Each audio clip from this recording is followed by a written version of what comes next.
taking a while. All right, and we're good to go. All right, hello everyone. Welcome to episode 3 of the CSL podcast. Today is going to be a really special treat for you. We have one of my personal favorites, CatsPajamas here, the fantastic caster, joining us on call today. So we're just going to go ahead and give an interview between Tim and myself that's a really odd way of saying it, but to CatsPajamas. So before we just start drilling you with questions, why don't you just go ahead and briefly introduce yourself for us, Cats? Sure. Well, hi, everyone out there. I am Kevin CatsPajamas Naki, broadcaster for the IPL, and broadcasting live out of IGN's headquarters at San Francisco quite often. Fantastic. So I guess we'll just go ahead and get straight into this. We've got a number of questions here, so we don't want to take up too much of your time. We know you're a very busy man. So, real quickly, how long have you been with the StarCraft scene? Were you around in the Brood War days, and to what extent were you around, or did you jump in with the beginning of StarCraft 2?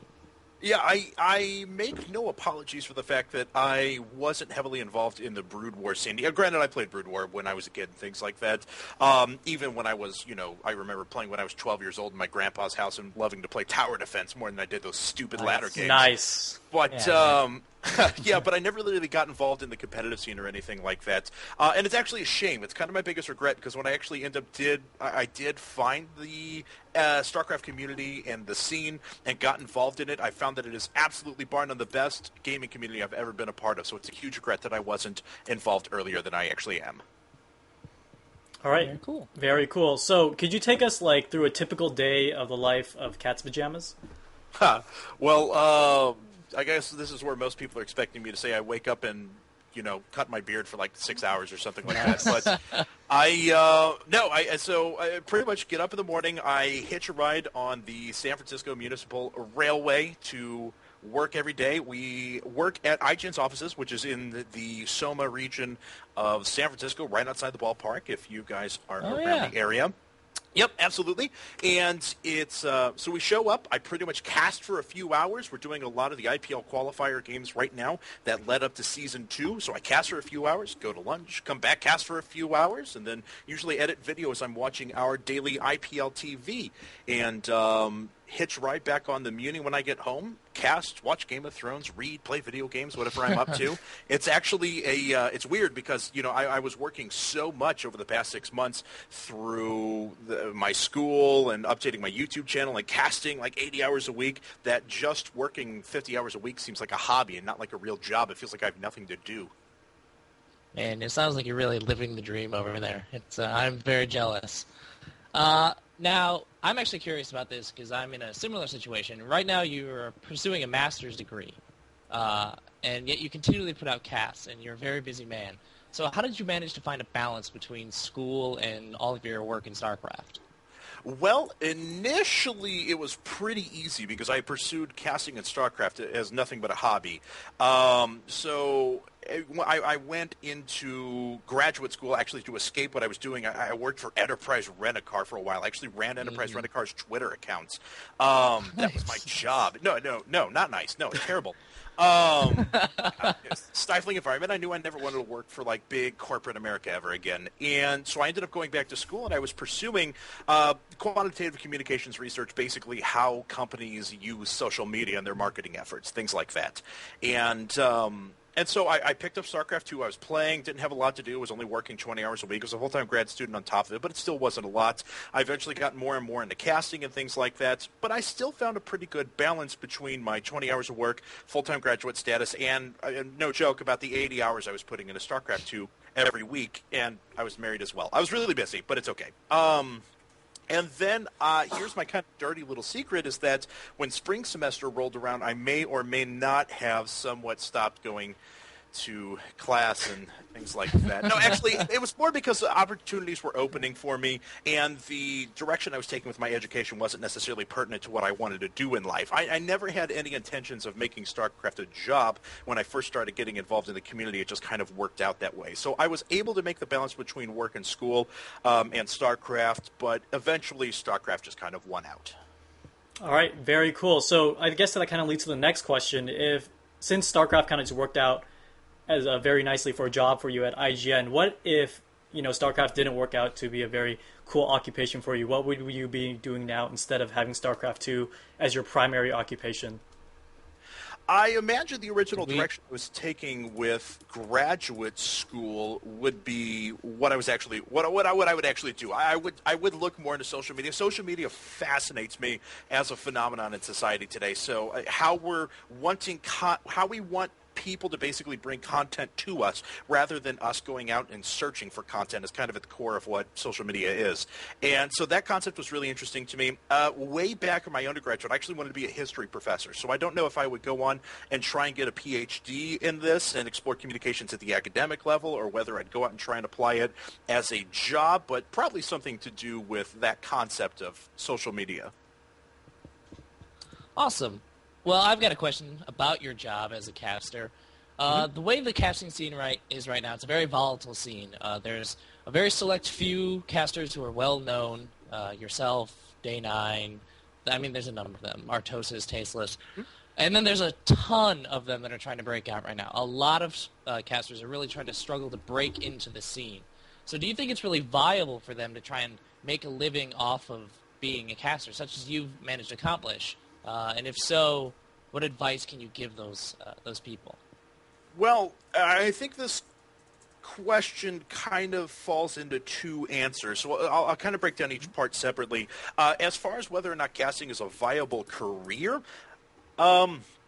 I'll just say that I never had any intention when I initially started casting to be a full-time caster, make this my full-time job. I thought it'd be a really cool hobby, and I thought I could contribute to the community and do a lot of neat things, but I never thought I'd pursue it as a job. So my suggestion would never be for someone to fire up a stream and say, yes, I'm going to make this a full-time job. It's not necessarily that you shouldn't have those aspirations. It's that it should be something that you love and enjoy first and foremost, because I love the game of StarCraft. My big goal right now is to prove that play-by-play casters are true StarCraft fans and really love the game like I do.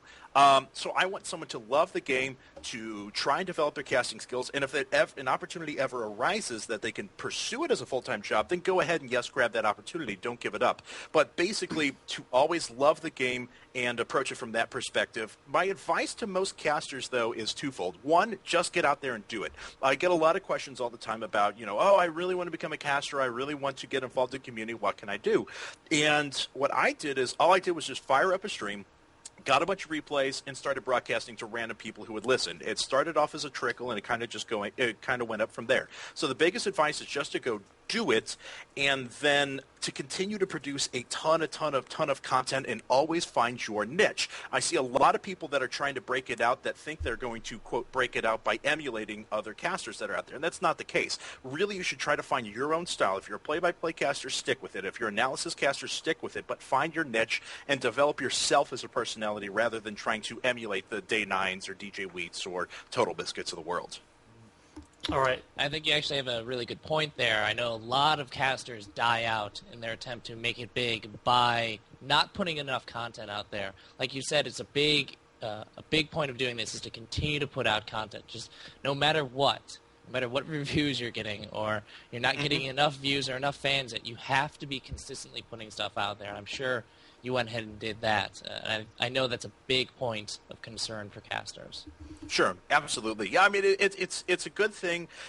That's what I prided myself. Actually, I feel bad now because my own personal stuff hasn't been updated much lately because all the content I've been producing has been going for IGN. Obviously, it's my full-time job now. But, before I went to work for IGN in 6 months, I had put up 350 videos. Maybe that's a little bit of overkill, but people should be, concentrating on always putting content out there and always receptive to criticism as well. Don't be thin-skinned. You are going to get criticism. You are going to get trolls. And, but learn to know when people are trying to make you into the established casters. Like, I get a lot of people that are like, you're not enough like Day9, blah!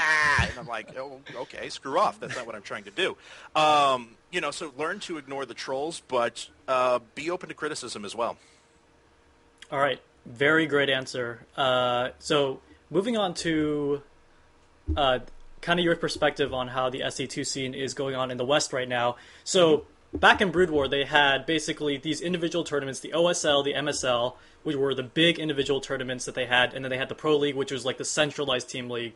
So everything was centralized around these huge tournaments, and obviously in SC2, it's the GSL in Korea. While in the West right now, there seems to be a lot of splinter tournaments, like, there's IGN, NASL, there's the EG Masters Cup, and then, there are a ton of little tiny tournaments that all these teams are competing in right now. As the scene gets bigger in the West, what do you feel is going to be the centralized tournaments that show up in the West? Well, I'm actually really curious about that because there's no unifying body in Western esports like KESPA or anything like that. I mean, that simply doesn't exist. If you want me to comment on what I think long-term projections will be for tournaments, I believe that the tournament that will succeed the most, that will become the most prominent, is the one that actually incorporates the global scene altogether at first. Most completely, I guess I should say. The Korean tournaments were really, really cool because everyone was centralized in Seoul. You could have teams that could form there. All the media attention was there. It was really easy for people to be perceived as celebrities because they didn't have to travel far to get their face on camera, things like that. The West is just too spread out for something like that to happen. So I think the first tournament that really incorporates the global perspective and is able to put a face to the players, emphasize the players, and create stars out of them, that's going to be the tournament that succeeds. I think that there's a couple of tournaments that are doing it real well right now. I'm not just trying to pump up our own tournament, but that is a concentration of the IPL. That is what we're trying to do, is put the focus on the players. I think DreamHack does that really well as well. And it's not necessarily protecting pros in the sense of what MLG does, but rather just highlighting the players. So I think the tournament that does that the best is going to become the most popular. But as far as like splintering tournaments or things like that, I'm not sure. I think there's room for everyone to grow right now. What I kind of see happening is that there's going to be one overarching global 1v1 tournament, and then there's going to be a couple of individual regionalized team leagues, which I think are going to be very popular. That's kind of where I see the scene going. All right, we actually got a user question here in the stream. I want to make sure I throw it out there before I actually forget it here. What game would you be casting if SC2 didn't exist? So if you had your choice of casting any game, what would it be? Well, I admit that my first competitive gaming love was Wolfenstein Enemy Territory. Very nice. And so I'm looking for this. I honestly believe, I truly in my heart believe that the next true esports, besides the RTS games that are out there right now, will be a game like that, where you have team-based objectives, and it's not team-based objectives in the sense of just visceral thrills of capping flags and things like that, but true missions where strategy and builds of the individual players and stuff like that are popular. So if I could cast another game right now, it would definitely be Wolfie T or some equivalent. Nice. And just so you know, that question came from Vindexus. Oh, I love Vindexus. I'm pretty sure that's how you pronounce that. But yes. He wanted to let you know, give him a little shout out there. Okay, so moving on, I think this might be our last question after the user question there.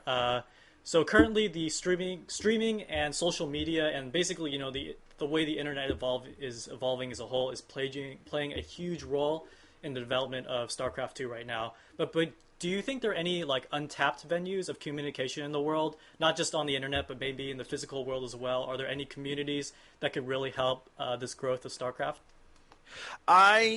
This question is really interesting, and the funny thing about this question is that it ties into exactly what I was researching in school, which is kind of the idea of social media bringing us content rather than us going out and searching for it.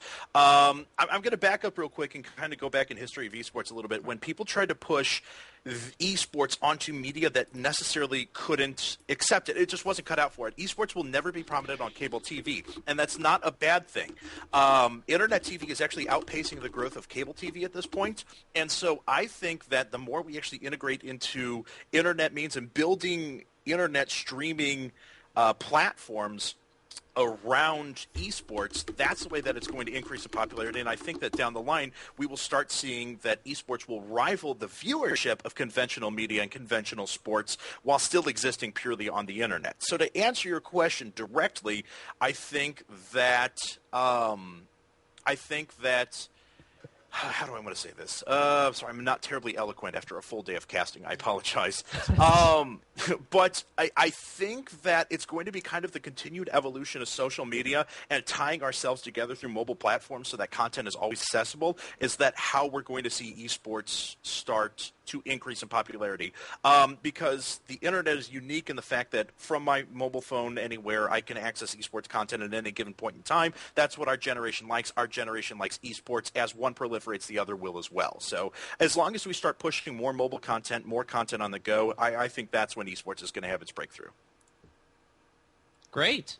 Well, I think that wraps it up with the questions we had planned. So I guess right now I'd like to give you the opportunity to pump up any projects that you've got going on. Obviously, you're a very busy man, so throw out as many shout-outs as you'd like right now, Cats.